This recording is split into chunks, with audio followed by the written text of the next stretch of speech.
Halo Gabutaci, Ferry di sini dan kali ini kita akan melakukan hal yang biasanya dulu gue lakukan tapi sudah lama tidak dilakukan, yaitu lancar gak sih main Genshin Impact? Kali ini di salah satu smartphone yang cukup panas saat ini, bukan suhunya tapi hype-nya, Poco F6.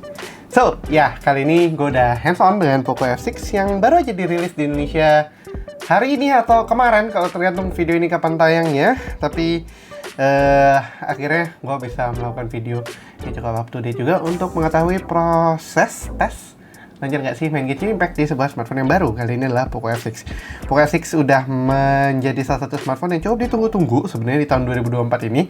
Setelah adiknya, yaitu gue juga punya di sini dan masih gue keep, itu Poco X6 Pro 5G. Waktu itu udah dibikin goib dan gak karuan kemana-mana sampai akhirnya Poco F6 juga mau rilis. Nah, Poco X6 Pro 5G ini kemarin udah jadi daily driver gue dan sekarang lagi digantikan dengan si Poco F6 sampai masa uji pakai atau masa loadnya atau nanti gimana itu selesai. Dan ya, di sini kita ada Poco F6 yang warna hitam dan gue juga penasaran sih gimana performanya main Genshin Impact. So, without further ado, let's put it up.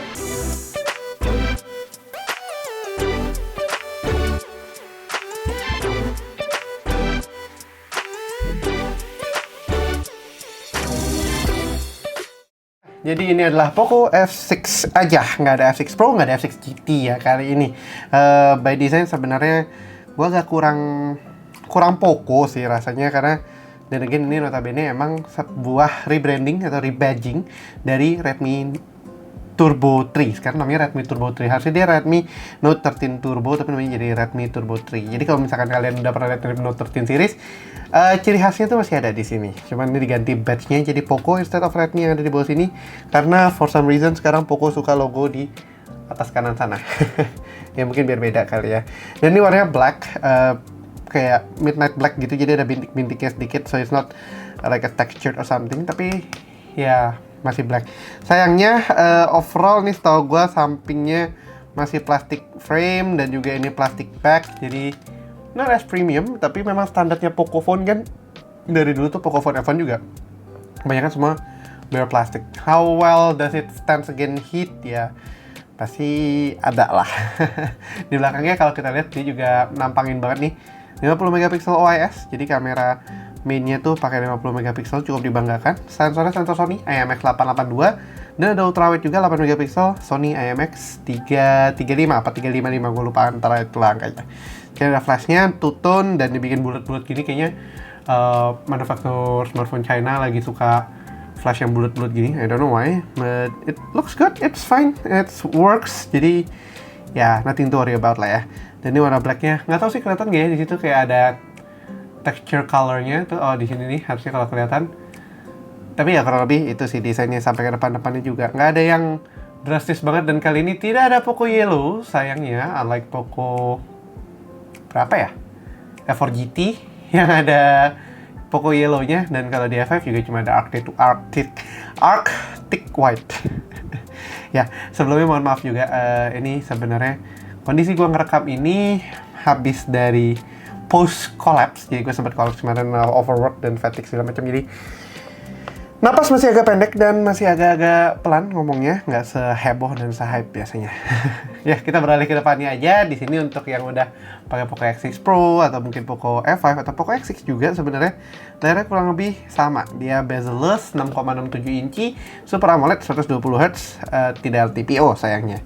Again, LTPO itu something yang nice to have. Jadi kalau idle begini dia nggak running dalam lowestnya 60 fps, dia bahkan runningnya 1 fps. Jadi itu menghemat 1 Hz. Itu menghemat banyak baterai juga lah ya. 1 banding 60, walaupun sepersekian persen, but it's totally worth it lah. Kemudian kalau yang kita bisa highlight di sini, dia pakai HyperOS 1.0 Android 14 dan juga secara spesifikasi ini cukup menarik sih. Dia pakai Qualcomm Snapdragon 8S Gen 3. Jadi dia pakai seri Lite-nya dari prosesor flagshipnya Qualcomm yang 8 Gen 3. Dikurasi, dipilih buat apa yang dibutuhkan dan apa yang tidak dibutuhkan. Kalau kata Poco itu everything you need, nothing you don't.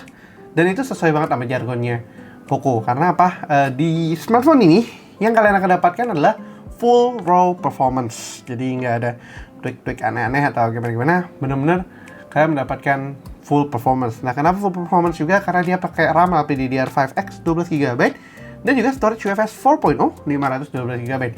Ya, sayangnya itu bisa dibandingin lagi sama adiknya tadi, si Poco X6 Pro 5G yang notabene pakai RAM dan memori yang sama juga.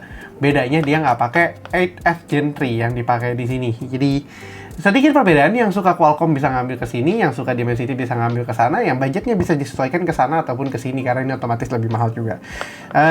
Ya, kurang lebih itu untuk spesifikasinya. Kita langsung lihat aja Antutu score-nya.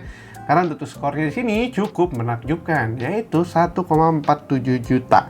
Hampir 1,5 juta untuk kelasan segini, not bad lah ya. Walaupun 8 Gen 3 udah mau lebih angka ke 2 juta, di sini dia 1,5 juta, 5 juta kurang aja. Jadi kenapa dia di segitu? Karena sebenarnya performance core-nya di 8S Gen 3 itu dikurangin satu, diganti ke efisiensi core. Jadi lebih power efficient dibandingin 8 Gen 3, tapi nggak kalah perform lah, walaupun memang jadinya score-nya sedikit lebih rendah.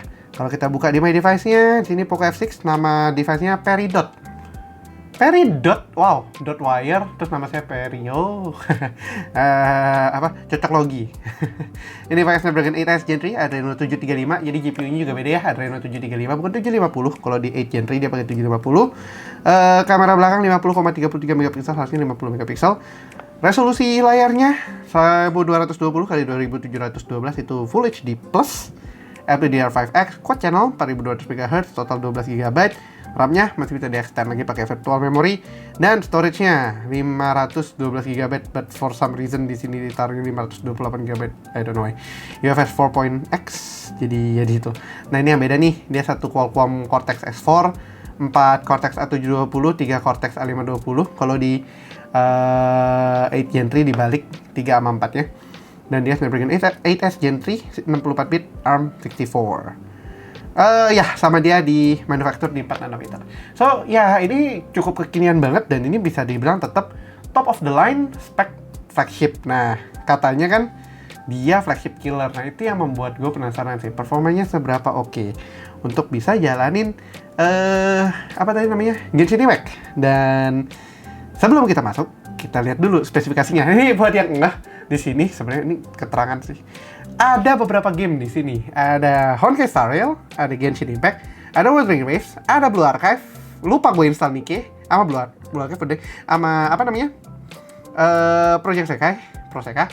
Tapi sudah ada Zenless Zone Zero. So, stay tune, bakalan ada gua tes. Ini pertama kalinya gue main Zenless Zone Zero non beta ya. Biasanya diundang sama MiHoYo buat main betanya. Yang berarti udah rilisnya itu nanti akan gue coba pertama kali main di Poco F6. So stay tune aja nanti di sana. Jadi pastiin kalian udah subscribe, like, dan aktifkan lonceng notifikasi biar nggak ketinggalan nanti sama video tes Zenless Zone Zero-nya di Poco F6. Nanti gue kasih dikit memorinya dia makan berapa. Tapi kita lihat dulu spesifikasinya Genshin Impact-nya. Ini single language, tidak gue download Japanese language-nya. Dan storage-nya for some reason lebih ringan daripada sebelumnya. Jadi sekarang storage-nya masih pakai 28 GB aja. Thankfully nggak nyampe 70 GB. Bisa nangis kalau 70 GB. Dia 28 GB aja. So, it's still nice. App size-nya 702 dengan user data 27,3 GB. Jadi sedikit lebih safe ya. Nggak ngap-ngapan karena sudah banyak sekarang gamenya. Apalagi WoW tuh udah 17 GB. Honkai Star Rail itu udah 12 atau 10 kalau nggak salah. Dan Zenless Zone Zero, mumpung kita lagi ada di sini, gue kasih buka sedikit. 18,72 GB, so that's quite a lot to take in. Lama-lama ada meme MiHoYo made my smartphone ya, karena ketika dibuka jeng MiHoYo semua. So ya, tadi kurang lebih itu aja untuk spesifikasinya dan spec-wise dari software juga, which is in this case adalah Genshin Impact. Dan berikutnya akan kita coba langsung main aja Genshin Impact gimana, tapi sebelumnya gue akan nyalakan FPS meternya. Nah, karena waktu itu ada yang sempat ngasih ide buat nyobain pakai Tacostats, so let's see kita coba pakai Tacostats untuk meter ya. Sebenarnya di beberapa shorts gue juga udah pakai Tacostats, nggak pakai Perfdock lagi karena Perfdock adalah lisensinya channel lama, bukan channel ini, jadi tidak entahlah itu legalitasnya nanti gimana, tapi gue lagi ngajuin lagi si Perfdocknya, hopefully bisa tembus. But for now kita akan pakai Tacostats dulu dan gue akan prep sambil kita mulai Genshin Impact-nya.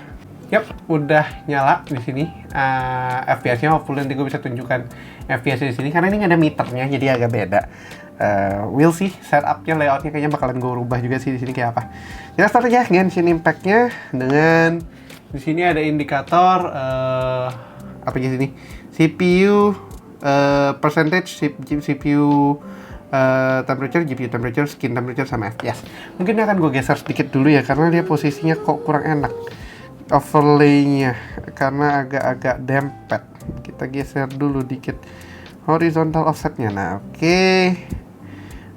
Background-nya agak ditebelin dikit biar nggak terlalu transparan. Nah, much better. Oke, kita sekarang udah ada di screen depan ya. Harusnya tidak ada update apa-apa dan di screen depannya pasti defaultnya pasti 60 fps sih. Preparing to download, verifying update, preparing to load data. Berarti aman. Tidak ada yang perlu di download kali ini. Nah, nanti juga akan kita tes pakai cooler ya, pastinya seperti biasa. Dan kita akan main coba default dulu aja. Settingan awalnya setahu gue udah set ke mentok kanan, tapi for now kita akan defaultin dia dulu untuk tahu performa dasarnya aja, base performance-nya. Tapi jadi settingannya itu gue biasanya adalah medium defaultnya, terus di 60 fps-in. Ini loading screen, udah tahu lah ya harusnya. Ya, kita sudah masuk sini. Kita lagi di Fountain. GT mode apa sini? Wild boost-nya otomatis nyala. Di sini sedikit lebih fair ya sebenarnya FPS-nya, harusnya enggak deh. Naik turun juga 62 FPS, di sini 53. Ada disparity antara keduanya, so ya jangan lihat yang ini deh. I guess FPS ini tuh nggak pernah akurat dari dulu. I don't know why. Nggak pernah mau diperbaiki juga sama Xiaomi, so. Ya sudahlah. Oke, kita cek settingsnya dulu. Harusnya ini mentok kanan. Kita akan adjust dia dulu ke medium default. Jadi defaultnya recommendednya tetap ya, walaupun se-powerful apapun tidak kayak iOS yang bisa mentok kanan. Di sini cuma bisa medium aja defaultnya. Terus juga FPS-nya kita set 60, sama satu lagi motion blur-nya akan gue matikan kalau nggak mabok. Soalnya. Oke. Kita ada di Fountain, gue akan naik dulu ke Fountain di atasnya, di Statue of Seven-nya yang di atas supaya lebih fair, naik ke atas dulu, lebih ini. Idle-nya 60 fps. Agak gelap nggak sih? Naikin boleh kali ya karena malam di sini. Oke, 60 fps, 37, 47, 52, 55. Ya, not bad di sini. Walaupun kalau gue jujur ya, not really the smoothest, but the graphic ya, draw distance-nya, kalau misalnya kalian lihat di sana, itu not bad. Draw distance-nya di sana tuh oke banget di sininya nih, di gunung-gunungnya. Jadi ada drawback-nya, ada positif numbering. Ulangnya mau bundir. Ya, gitu sih. Kita keliling Fountain dulu aja. Dan sekeliling itu kan tadi agak jarak ya, ini kan gapnya jauh-jauh. Nanti kita akan coba agak kepadat di tengah-tengah sini. Jump. Biasanya sih gue dulu pakai Liyue, cuman karena sekarang udah nyampe Fountain dan nanti bahkan ada Natlan. Tentu kita harus upgrade juga rute perjalanannya, karena tidak ada yang main Genshin itu keliling-keliling doang sebenarnya, karena kita banyak kan akses teleporter, kemudian unlock teleporter dan unlock Statue of Seven, ya langsung skip ke sana, battle harian, daily, kelar, domain segala macam. Jadi nggak terlalu anuan sih, nggak terlalu spesifik banget harus keliling-keliling, tapi kita tune note aja. Dan FPS wise cukup stabil di above 50 ya rata-ratanya, dan ini untuk 8S Gen 3 loh, not bad. Ada teleporter belum di unlock.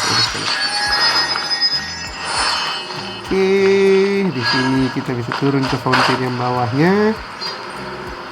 Dan FPS-nya masih 50-an. Ini di medium default-nya 50 FPS settingannya. So, feels okay. 43, 44.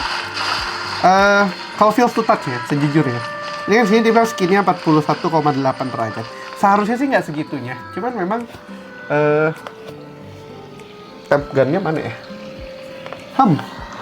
Bentar, temp gun-nya kemana? Lama nggak dipakai begini. Temp apa di sepertinya tertinggal di studio yang satunya. Jadi actually gue punya 2 studio, so So it's not fair to say nggak ada temperatur gunnya. I guess temp gun gue masih kecil. Ini apa ya? Oh ini kah? Bukan. I'm not sure what's this. Knights and aristocrats share the same cultural heritage, but the knights had enough sense to do away with all the superfluous detail. Ya, sayangnya temp gunnya tidak ada. So we cannot actually test the temperature. Tapi,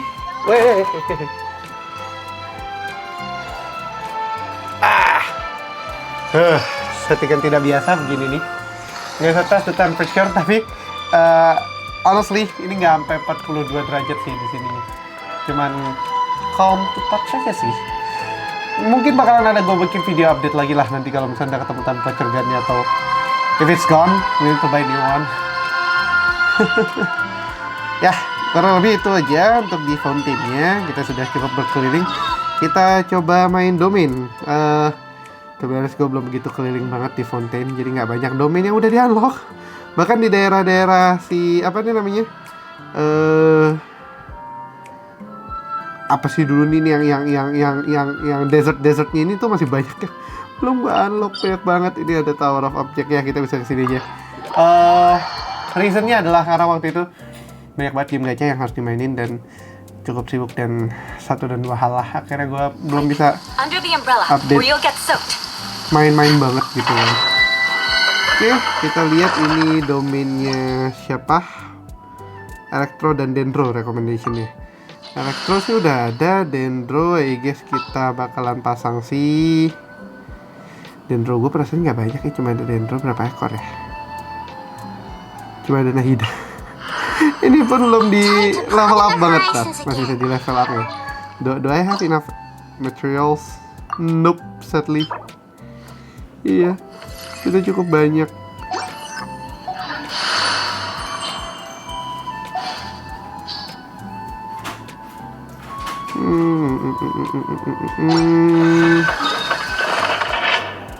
Nah ini apa ya?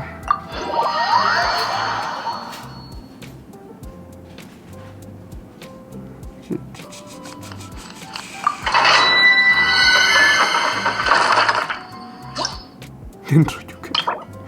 Kenapa Dendro semua?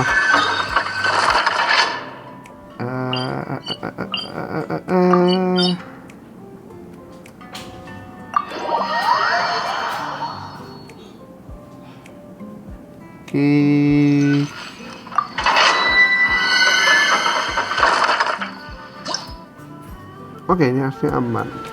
Air, oke. Tinggal ganti satu jadi.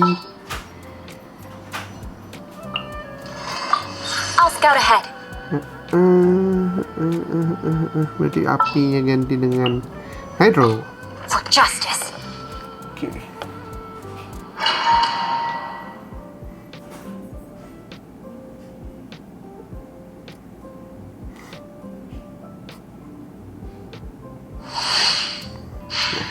Sekarang nggak mulai dari ujung sana ya, nggak sejauh itu untuk startnya.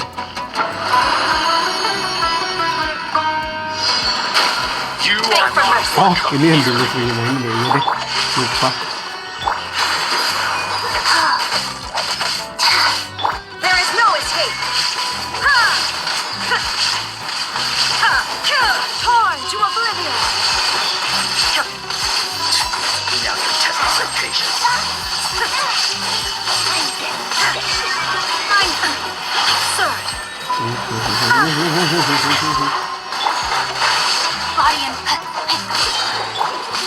Opening dogs of the Daedrix. Guys. Let me read you a verse. Freeze to the core. I condemn you. Ada 44, ada drop dikit, tapi overallnya looks promising sih.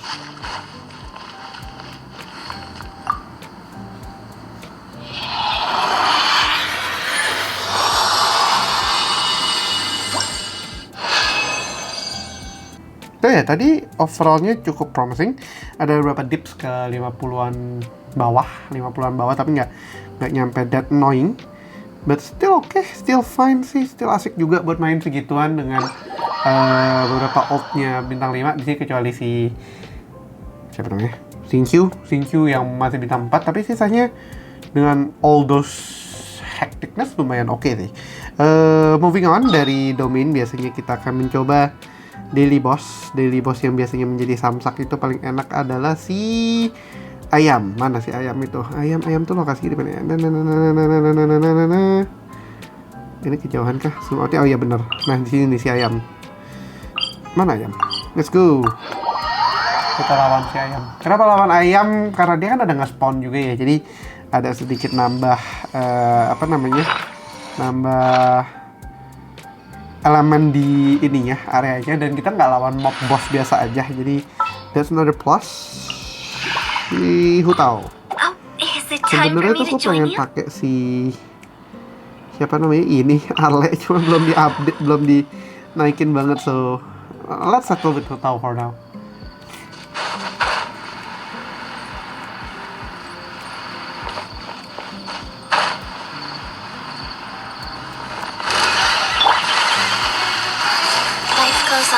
Cuci dulu dikit biar Arkam tidak mati apa nih. Si siapa namanya?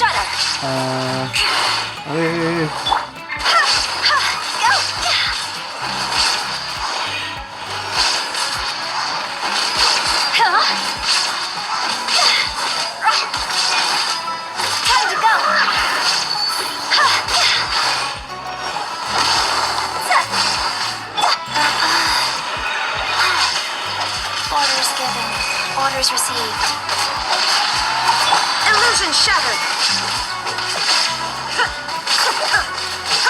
Crush. Eye for an eye. More speed. Shine down. Inazuma shines eternal.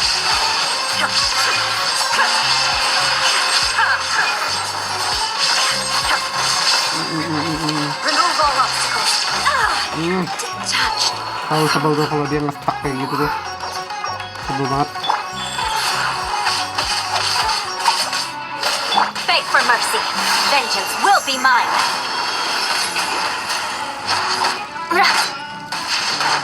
Rack and ruin.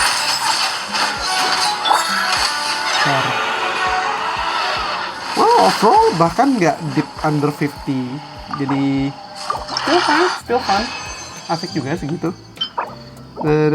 Ya udah, dan itulah kurang lebih performanya di medium 60. Average-nya cukup bagus sih, cukup tinggi untuk itu. Gue jarang merekomendasikan medium 60 karena berasa agak jittery gimana gitu, tapi overall looks really good juga buat medium 60. So yaudah, kita naikin aja sekarang ke highest 60. Tentunya sesuatu yang pengen diliatin semua orang. Highest 60 fps, dan motion blurnya kita matikan off.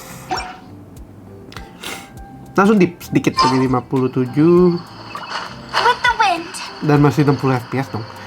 Ini lebih smooth rasanya dibandingkan medium. Ya karena anti aliasingnya juga, jadi nggak segelatak begitu.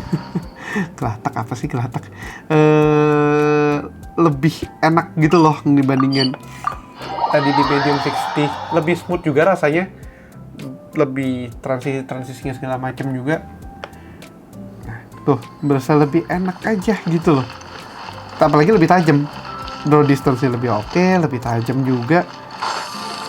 Soalnya better thing, jangan-jangan bagusan di 60 fps highest ya, tapi enggak sih, dia nggak sestabil tadi. Ini di fountain aja sempat tadi ngedip ke 40, jadi memang nggak sesolid 60-nya tadi si medium, tapi still oke. Still acceptable banget sih segini. 53, 55, 54. Ya, dia nggak lebih solid sih di 60. Cuman Ines Gentry, karena dia memang adeannya Gentry, this looks really good sih feels-nya. Nggak terlalu burik grafiknya, performance-nya cukup oke. Skin temperature-nya katanya 43,7. I'm kinda press F to doubt, kayak masih feels like 41 sih, tapi udah mulai naik. Nah di sini kita akhirnya ketemu angka 30 fps doang dengan adanya air segala macam. Jadi ya memang nggak hold up sebagus medium 60. Kalau mau nyaman main 60G ya berarti di medium aja, nggak usah nyampe maksain highest. Cuma kalau main highest grafiknya juga lebih bagus dan ya sangat more than acceptable sih, karena dia masih above dari 30 juga. So ya, itu tadi di Fountain di highest 60 kurang lebih. Kita langsung aja masuk ke domainnya. Di mana tadi domain? Domain sini ya tadi ya. Ya benar, Spire of Solitary. Nah. Langsung masuk aja ke domain lagi dan kita tes performance-nya. Harusnya sih nggak berubah drastis banget lah, hopefully. Nah, terus ganti nanti suruh tahu ke Xingqiu. Chivalry will never die. Karakter selection yang sekarang sih jauh lebih bagus ya daripada zaman dulu ya yang flat banget. Ini lebih dynamic, lebih hidup gitu juga rasanya. Bahkan lebih hidup daripada HFR yang masih static. Tinggal penasaran lihat nanti Zenless Zone Zero gimana aja sih. besok akan rilis di hari rekaman ini besok gitu.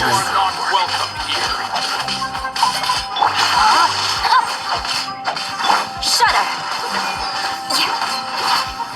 There is no escape.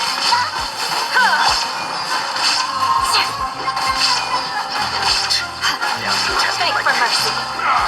Go.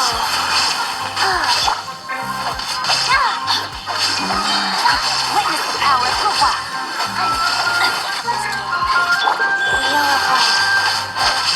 Sacred name, fortune preserver.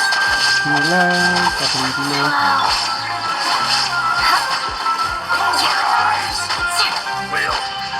I condemn you. Itu yang keluar kah? Freeze to the core.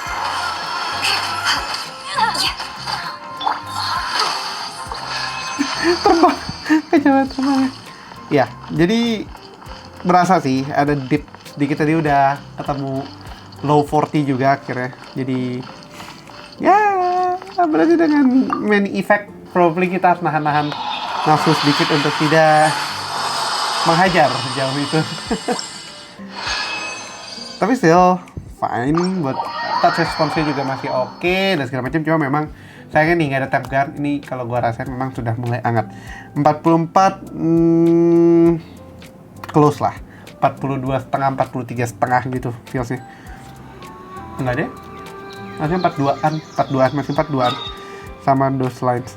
Oke, sebelum kita sudahi dulu dan kita ini pindahin ke cooler, gua mau coba lawan Child. Kenapa lawan Child? Karena secara weekly dia yang punya animasi paling banyak dan juga lebih rusuh. So there will be a lot more fun to try daripada plain old weekly yang lain. Karena juga gue belum lanjut target ya sih. Udah ada Arlecchino juga, nanti bisa kita geratak-geratak dikit lah. Aku harus masih lebih mainin Genshin lagi buat nge-keep up. Sekarang udah agak This jarang keep up. opportunity is quite hard to come by. Yeah. Well then, amuse me. Surrender is a valid option. I promise I'll be gentle. Cool time.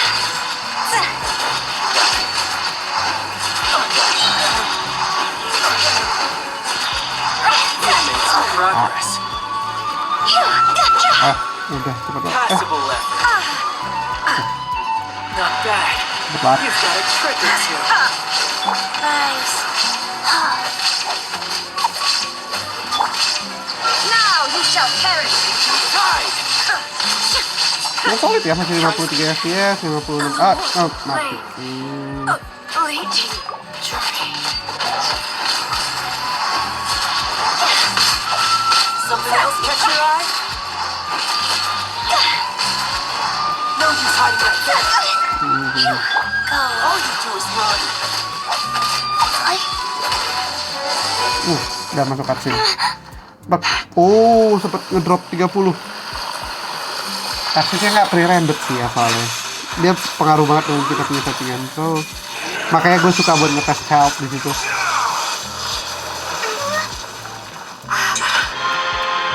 Your strength is praiseworthy. I too shall use all of mine. So, don't you dare disappoint me.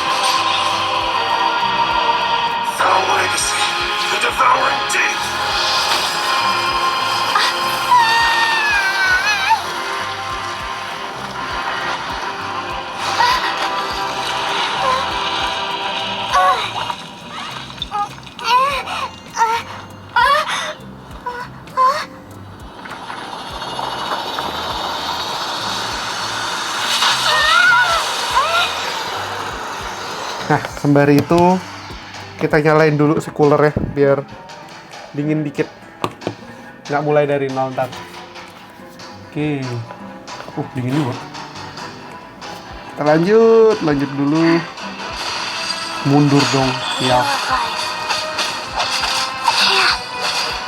Shut up. Huh? Crush. Illusion shattered.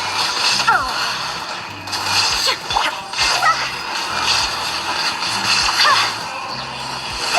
Perasaan dulu Shogun sih, gue nggak segitu cupunya. Oke, die.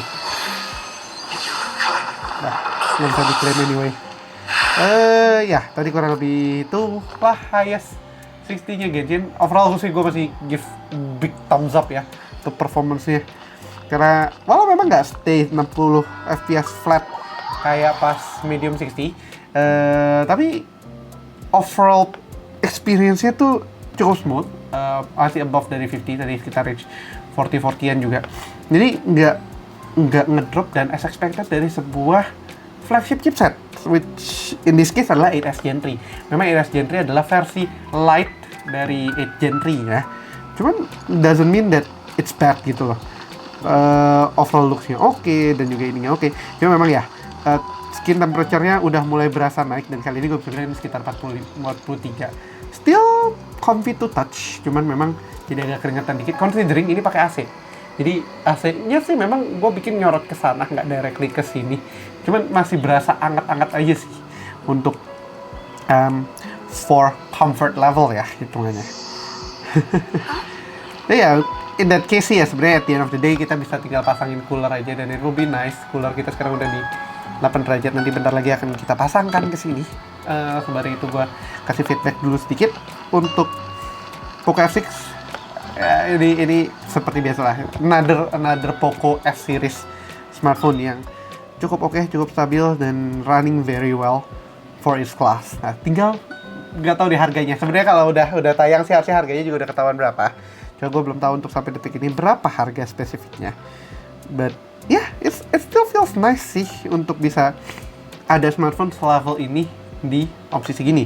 Walaupun kalau misalnya kita mau ngomongin alternatif lainnya, jujur ada satu lagi alternatifnya si Realme GT6. Dia pakai 8S Gen 3 juga dan kurang lebih performanya sama. Dan kalau gue boleh jujur, itu memberikan lebih premium feel dibandingkan ini. Dua-duanya adalah flagship killer, tapi yang ini tuh flagship killer cocok buat orang Indonesia.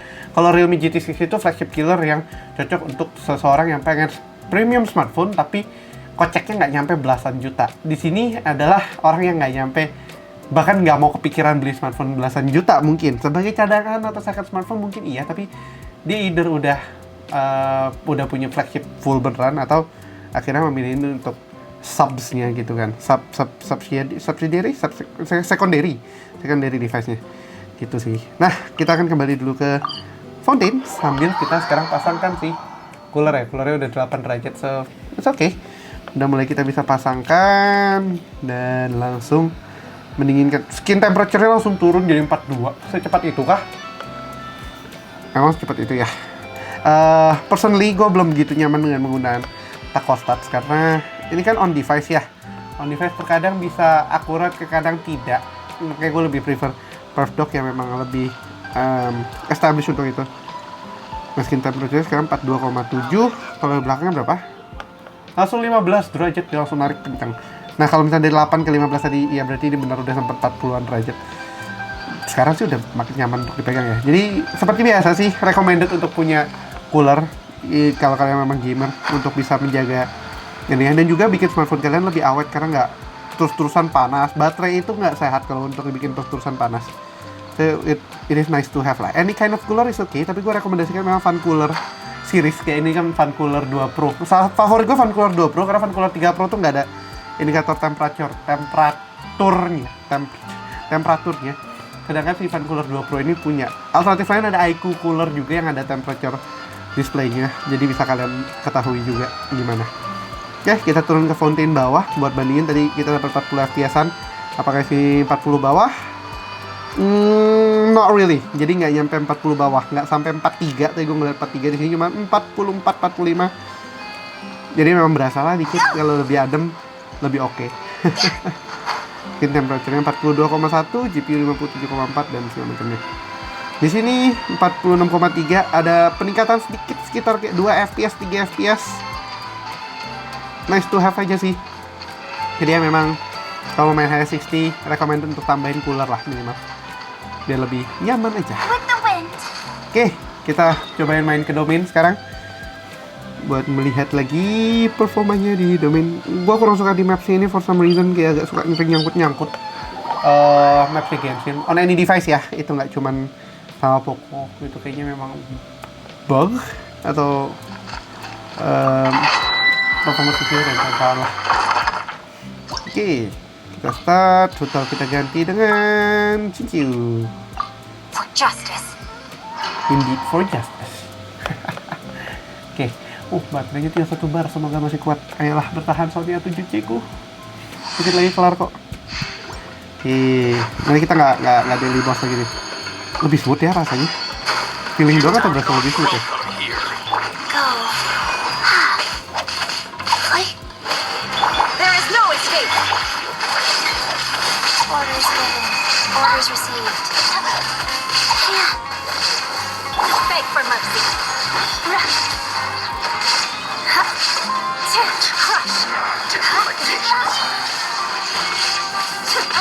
Gotcha. Eye for an eye. Don't wait. Illusion shattered. Inazuma shines eternal. Rain Oh outlines. iya, tadi kan masih ada ultinya. A minor setback.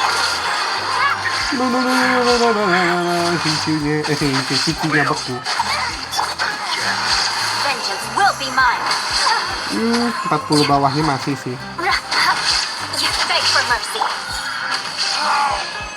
Ya 40 bawahnya masih, tapi entah kenapa lebih smooth aja sih, sama yang pasti permukaannya lebih adem, jadi lebih enak juga buat megang. Berasa sih ngaruh banget di sininya tuh jauh lebih adem dibandingkan sebelumnya. Belakang kameranya juga, jadi udah ketarik lumayan sama si coolernya. Sekarang dia 18 derajat si coolernya, jadi lumayan ketarik lah.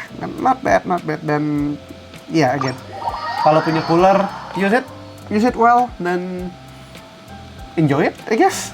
Lebih enak juga main long termnya dibandingkan harus dikduk dan menjaga temperature dan kawan-kawan. Still nice, still okay. Oke, terakhir sebelum kita closing, kita akan lawan Child sekali lagi. Walaupun nggak bisa diklaim apa-apa, nggak masalah. Tidak masalah. Karena memang coba buat ngetes doang. Doesn't matter udah diklaim atau belum. Oke, welcome back to Tau. Send one, send them all.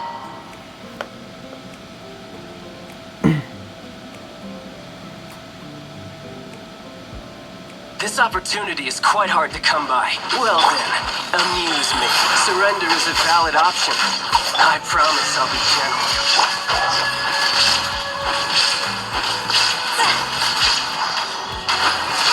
Lebih solid 60 FPS nih. Not bad, not bad. Go. Taking it seriously. Ini lebih solid jauh sih.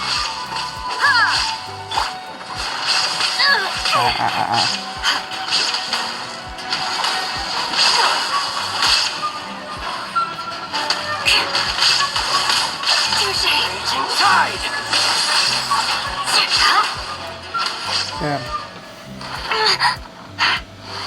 Tetap ya di cutscene dipnya lumayan. Terus skin temperature-nya udah turun tuh 39,3 derajat, lebih oke daripada sebelumnya 40-an. Cuma tangan berasa kena kipas dingin-dingin juga. Your strength is praiseworthy. I too shall use all of mine. So, don't you dare disappoint me. Foul legacy, the devouring deep. Gue masih menyayangkan Genshin belum naikin jumlah resinnya dari 240. Kayak apa ya, nggak bisa diendepin lagi kayak di HSR kan. Jadi kayak kalau lama nggak main gini ya udah nggak ada endapan. Kalau di HSR kan berarti ada endapan sekitar 10 kali lipat, jadi lumayan oke gitu. Ini tidak ada. Genshin will never. Hopefully Zero nggak melakukan hal yang serupa sih itu. Kayak buset langsung depan pembemat.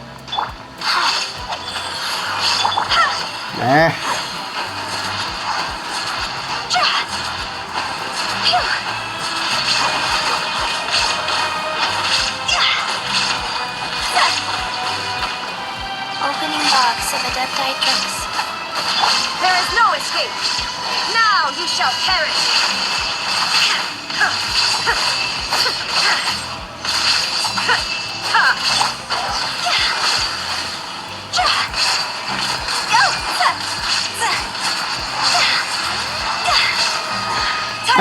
Telat. Ya sudahlah. But ya, dengan ada cooler 60 FPS-nya lebih stabil, lebih tinggi FPS-nya dibandingkan sebelumnya. So, yeah, it's nice to wear juga. Dan secara overall performance Poco F6 works lah. Dan Genshin Impact memang juga sebenarnya udah well optimized juga buat banyak device. Bahkan gue bisa bilang ada smartphone 4 jutaan yang tidak bisa gue mention di sini. Sebenarnya bisa aja sih, tapi males.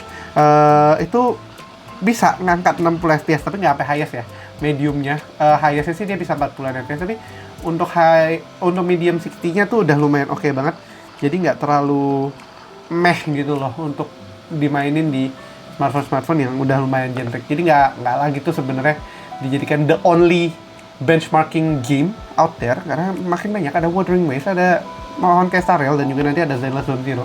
Bakalan banyak game yang jadi benchmarking, but memang nggak bisa dipungkiri Genshin Impact adalah entry AAA pertama di mobile smartphone yang merubah industri. Dibandingkan Honkai Impact, Genshin Impact impact-nya lebih impactful dan terlalu banyak impact. Untung udah ada Zenless Zone Zero dan kawan. Oke, memory card GoFood juga sudah habis, jadi sekian aja untuk tes Genshin Impact di Poco F6 kali ini. Dan tentunya kalau kalian suka videonya, jangan lupa untuk kasih like, share, dan tentunya belum subscribe, bisa langsung klik tombol subscribe dan aktifkan lonceng notifikasi biar kalian gak ketinggalan sama video kita berikutnya. Yang punya pertanyaan juga jangan ragu-ragu untuk drop pertanyaan kalian di kolom komentar di bawah ya, Gabutaci. Jangan lupa juga untuk follow sosial media kita di TikTok, Instagram, Twitter, dan juga Facebook dengan handle di @buteknoid, dan gue pribadi di @fsp+, ataupun di media partner kita di @wirepop.id. Thanks for watching, and as always, stay safe, stay healthy, and have a nice day. Ini udah 0 menit, so very Poco F6 dan tim dari Genshin Impact seperti biasanya di squad 2 signing out. Bye bye. Masih kuat 0 menitnya. Baterainya udah mau habis, memorinya udah mau habis, mau ngapain lagi? Ya, ada bercaknya.